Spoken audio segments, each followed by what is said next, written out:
What is up? We're gonna do T40 5-inch ledger screws, and this is gonna rob a tiny bit of power, but I'm afraid the Milwaukee will break it because this is just a Harbor Freight bit holder. So they're roughly the same. Let's go. Ready?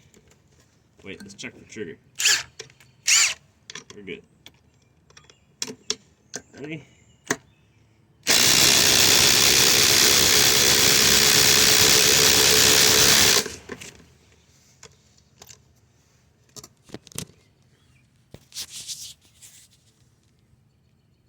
Not even close.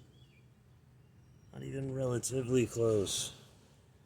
Look at that, there's still an inch and a half or so. It's crazy. But there's a lot of times where I'll grab the Ridgid.